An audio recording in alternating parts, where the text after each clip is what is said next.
आपलं शहर आता स्मार्ट होत आहे। मग तुम्ही कधी स्मार्ट होताय? स्मार्ट न्यूजचे यूट्यूब चॅनल सबस्क्राइब करा, स्मार्ट बना।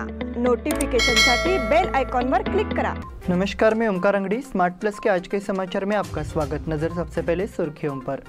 लश्कर-ए-तैयबा के आतंकी मोहम्मद आरिफ की फांसी की सजा बरकरार। गुजरात विधानसभा चुनाव की घोषणा। महाराष्ट्र कर्नाटक सीमा मुद्दे पर 23 को सुनवाई। आयात बढ़ने से प्याज आलू के दाम गिरे। मच्छेगांव में चोरों द्वारा रकम के साथ कार की भी चोरी।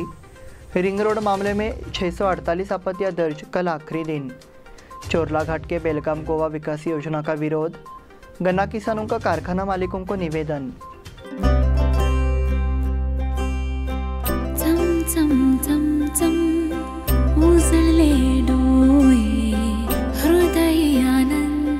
BS Channabasappa and Sons, the textile mall at Tilakwadi, Belagavi. Lakshadweep हे उजळले घरी, दारी शोभली कडा रांगोळी, गुलवाती अंगणात सोन सकाळी, आली दिवाळी, आली दिवाळी, आली दिवाळी, आली दिवाळी, आली दिवाळी। अब समाचार विस्तार से। सुप्रीम कोर्ट ने 2000 के दिल्ली लाल किला हमले के मामले में लश्कर-ए-तैयबा के आतंकी मोहम्मद आरिफ उर्फ अशफाक को मौत की सज़ा सुनाई है। सुप्रीम कोर्ट ने मौत की सज़ा के खिलाफ आरिफ की पुनर्विचार याचिका खारिज कर दी है। मुख्य न्यायाधीश उदय ललित और न्यायमूर्ति बेलायम त्रिवेदी की पीठ ने सज़ा सुनाई। हमने इलेक्ट्रॉनिक रिकॉर्ड पर विचार करने के अनुरोध को स्वीकार कर लिया था। वहीं इस मामले में आरिफ को दोषी पाया गया है, इसलिए हम उनकी पुनर्विचार याचिका को खारिज कर रहे हैं, ऐसा न्यायाधीश ने कहा। 22 दिसंबर 2000 को लाल किले पर हुए हमले में 2 जवानों समेत 3 लोगों की मौत हो गई थी। 10 अगस्त 2011 को सुप्रीम कोर्ट ने आरिफ की मौत की सज़ा को बरकरार रखा। अदालत ने 2005 में सत्र अदालत द्वारा लगाई गई मौत की सज़ा को चुनौती देने वाली उनकी याचिका को खारिज कर दिया।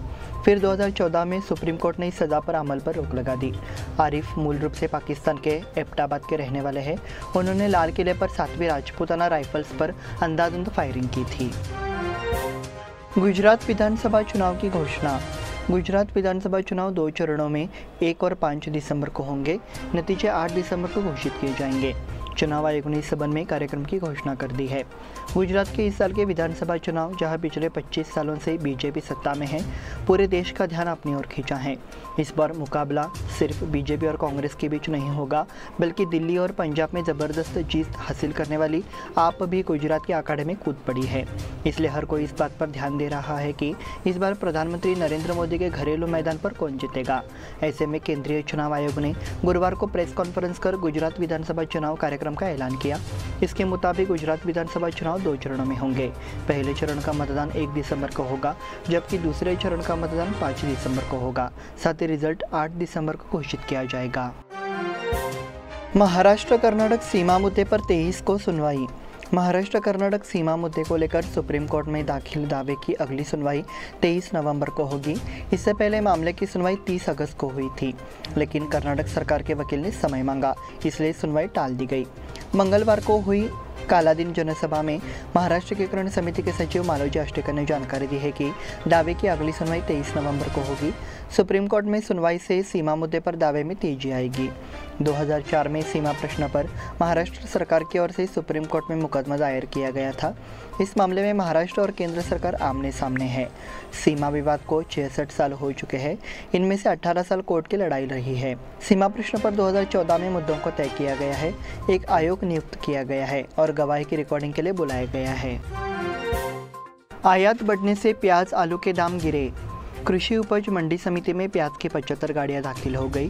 पिछले बाजार की तुलना में भाव स्थिर यानी प्रति क्विंटल 2500 रुपये से 4200 रुपये के बीच रहा। महाराष्ट्र से पुराने प्याज की 35 कारें और कर्नाटक से नई प्याज की 40 कारें बुधवार को एपीएमसी में दाखिल हुई। पुराने छोटे प्याज का भाव 2500 रुपये से 3000 रुपये प्रति क्विंटल था। एक मध्यम प्याज 3000 रुपये से 3500 रुपये और एक बड़ा प्याज 3500 रुपये से 4200 रुपये था। नए प्याज की कीमत 1500 रुपये से 2800 रुपये थी। स्थानीय के साथ इंदौर, आगरा और गुजरात के आलू भी बाजार में लाए गए। स्थानीय आलू की आवक अच्छी रही। स्थानीय लाल आलू की कीमत 3000 रुपये प्रति क्विंटल थी। काली मिट्टी के आलू की कीमत 2500 रुपये थी। इंदौर आलू की 8 ट्रेनें आ चुकी थी। इसका रेट 2700 से 2800 रुपये था। आगरा का आलू 2400 रुपये में बिका। मच्छेगांव में चोरों द्वारा रकम के साथ कार की भी चोरी। चोरों ने एक बंद घर का ताला तोड़कर एंड्रॉयड टीवी चुरा लिया। उसके साथ जाते जाते कार की भी चोरी कर ली। मंगलवार को एक घर से 2 लाख रुपए की चोरी हो गई। लक्ष्मी गली मच्छे में घटना घटी। बुधवार को बेलगाम ग्रामीण थाने में प्राथमिकी दर्ज कराई गई है। ठेकेदार प्रशांत आपटेकर के घर की चोरी हो गई है। चोरों ने प्रशांत की कार भी चुरा ली। वो काम के सिलसिले मुंबई गए थे। ये घटना उस समय और मंगलवार को हुई। चोरी की घटना 1 नवंबर की रात सामने आई है। प्रशांत आपटेकर ने बेलगाम ग्रामीण थाने में शिकायत दर्ज कराई है। पुलिस उपनिरीक्षक लक्कप्पा जोड़ती और उनके सहयोगी ने मौके पर जाकर निरीक्षण किया। रिंग रोड मामले में 648 आपत्तियां दर्ज, कल आखिरी दिन। ब्लैक डे पालन के बाद अब महाराष्ट्र एकीकरण समिति की ओर से रिंग रोड के लिए लड़ाई शुरू होगी। इसके लिए तालुका मई समिति सक्रिय हो गई है। पहले सत्र में आपत्ति दर्ज कराने की होड़ 4 तारीख को खत्म होगी। शुक्रवार को रिंग रोड के खिलाफ आपत्ति दर्ज कराने के लिए 4 तारीख को शाम 4:30 बजे तक मौका है। अधिक संख्या में आपत्तियां दर्ज करने के लिए आह्वान किया गया है। रिंग रोड के लिए तालुका के 31 गाँव में किसानों की उपजाऊ भूमि का अधिग्रहण किया जाएगा। इससे किसानों के भूमिहीन होने का खतरा बना हुआ है। इसमें तालुका के मराठी भाषी किसानों को अधिक से अधिक नुकसान होने जा रहा है। इसके खिलाफ लड़ने के लिए मई समिति ने किसानों को बुलाया है। लड़ाई 2 स्तरों पर लड़ने का फैसला किया गया है। चोरला घाट के बेलगाम गोवा विकास योजना का विरोध। पर्यावरणविदों ने कर्नाटक से चोरला के रास्ते बेलगाम को गोवा से जोड़ने वाली राष्ट्रीय राजमार्ग विकास योजना का कड़ा विरोध किया है। पर्यावरणवादी गिरिधर कुलकर्णी ने नई दिल्ली में केंद्रीय भूमि परिवहन विभाग और पर्यावरण विभाग के अधिकारियों से मुलाकात की। उन्होंने योजना के पर्यावरण पर पड़ने वाले प्रतिकूल प्रभावों के बारे में विस्तार से जानकारी दी। ये राजमार्ग बेलगाव तालुका के बिरनवाड़ी से शुरू होता है। ये चोरला घाट होते हुए किनी, जाम्बोटी, कनकुंबी होते हुए गोवा जाती है। भारतीय राष्ट्रीय राजमार्ग प्राधिकरण ने योजना की रूपरेखा तैयार कर ली है। बताया जा रहा है कि इस पर 220 करोड़ खर्च होने का अनुमान है। हालांकि सड़क चौड़ीकरण के लिए वनों की कटाई पर्यावरण और वन्य जीवन के लिए खतरा पैदा करेगी। इसलिए केंद्र सरकार से इस योजना को रद्द करने की मांग की गई है। गन्ना किसानों का कारखाना मालिकों को निवेदन। पिछले गन्ना रिसाव के मौसम के लिए गन्ने की दूसरी किस्त तुरंत दी जानी चाहिए। इस सीजन को चालू गिरावट के मौसम के लिए गन्ने की कीमत की घोषणा के बाद ही शुरू किया जाना चाहिए। ऐसी मांग कर्नाटक राज्य रैत एसोसिएशन और हरित सेना ने की है। प्रदेश अध्यक्ष के नेतृत्व में चुनापा पुजारी और चिकोड़ी जिलाध्यक्ष राजू पवार ने फैक्ट्रियों को विभिन्न मांगें दी। बयान में जानकारी यह है कि पिछले सीजन में नहीं 2700 रुपये प्रति टन पहली किस्त के रूप में भुगतान किया गया है। 300 रुपये की शेष दूसरी किस्तों में प्राप्त की जानी चाहिए। चालू सीजन के लिए 3500 प्रति टन तय किया जाए। एफआरपी में अंतर से किसानों को कुछ नहीं मिल रहा है, इसलिए सरकार के नियमों का पालन करना चाहिए। इसलिए वे पिछले साल की दूसरी किस्त और चालू सीजन के हर किस्त की घोषणा 5 दिनों के भीतर करें। ऐसी मांग संगठन की ओर से की गई है। इस बुलेटिन में वक्त हो गया छोटे से ब्रेक का। देखते रहिए स्मार्ट प्लस।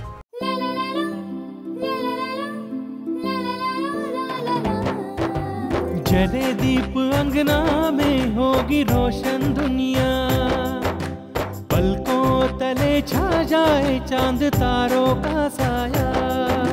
रंगोली में खिले रंग खुशियों की भी तरानी, तन मन झिलमिल जाए हर पल होंगी सुहानी। ये अटूट बंधन खिले हर आशियाना, रंग वस्त्रों का खजाना मन भाए आराधना। रंग वस्त्रों का खजाना मन भाए आराधना। आराधना मारुति गली बेलगाम। मन भाए आराधना।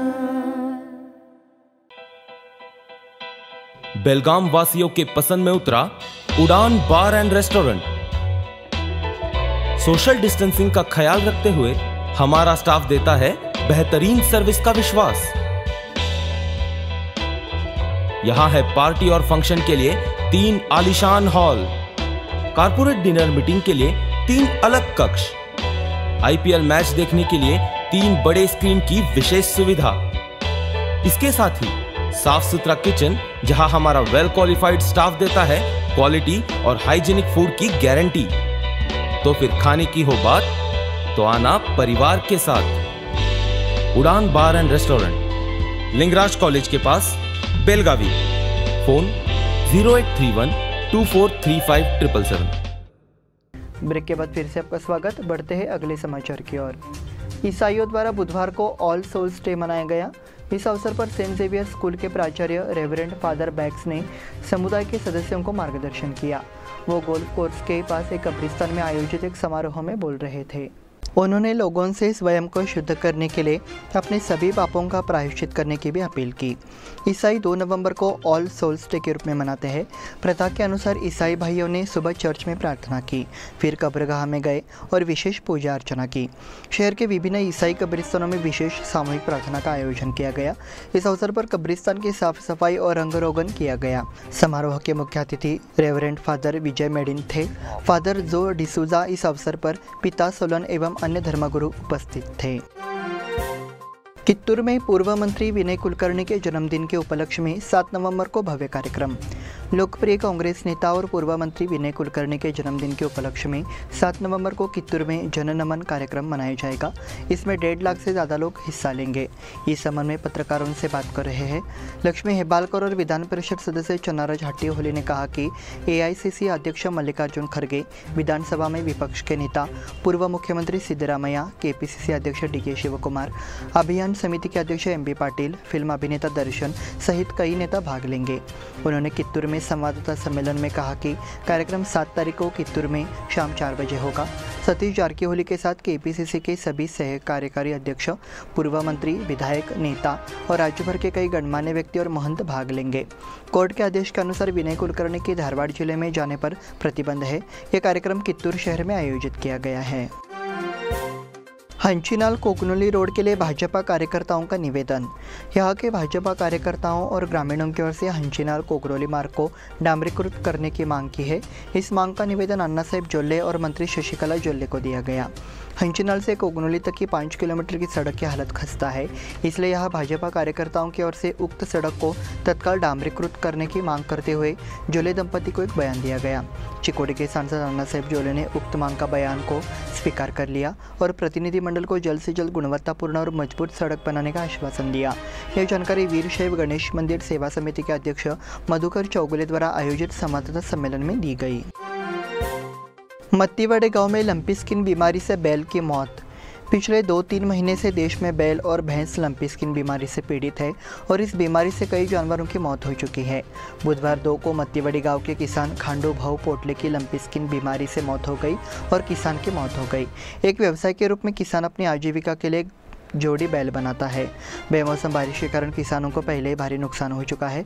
कहना होगा कि एक ही जानवर पर लंपी स्किन की बीमारी ने इसे और बढ़ा दिया है। ज्ञात हो कि यह स्थिति गंभीर है। इसके चलते किसानों की सरकार से मदद लेने और लंपी स्किन बीमारी का टीका लगवाने की मांग की जा रही है।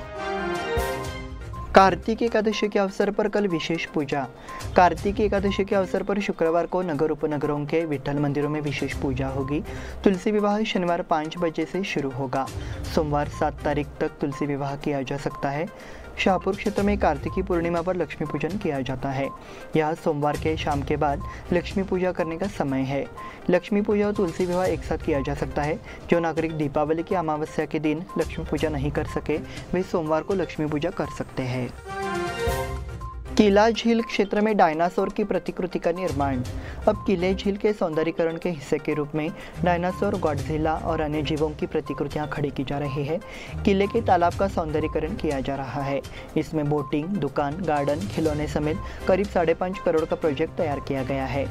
इसके पहले चरण के रूप में विभिन्न जानवरों की प्रतिकृतियां खड़ी की गई है। ये जानवर बच्चों के लिए आकर्षण का केंद्र होते हैं। जल्दी इन प्रतिकृतियों का अनावरण किया जाएगा। इस स्थान पर रंग बिरंगे फव्वारे और अन्य साज सज्जा भी की जाएगी। इससे बेलगाम की शोभा बढ़ेगी। इसके लिए विधायक अनिल बेनके ने पहल की है। यह परियोजना स्मार्ट सिटी की योजना के तहत क्रियान्वित की जा रही है। अग्निवीर के तहत वायुसेना भर्ती के लिए प्रक्रिया 7 नवंबर से। अग्निवीर के तहत वायुसेना की भर्ती की जाएगी। ऑनलाइन आवेदन प्रक्रिया 7 नवंबर से शुरू होगी। योग्य उम्मीदवारों के लिए जनवरी 2023 परीक्षा आयोजित की जाएगी। वायुसेना भर्ती के लिए 17.5 वर्ष से 23 वर्ष के आयु वर्ग के उम्मीदवार आवेदन कर सकते हैं। ऑनलाइन आवेदन करने की आखिरी तारीख 23 नवंबर है। अग्निवीर के लिए ऑनलाइन परीक्षा 18 से 24 जनवरी तक आयोजित की जाएगी। उम्मीदवार को गणित, भौतिकी और 12वीं पास होना चाहिए। जिन उम्मीदवारों ने 2 साल का प्रोफेशनल कोर्स पूरा कर लिया है उनके पास भी आवेदन करने का मौका होगा। इसी के साथ स्मार्ट प्लस के आज के समाचार समाप्त हुए। धन्यवाद।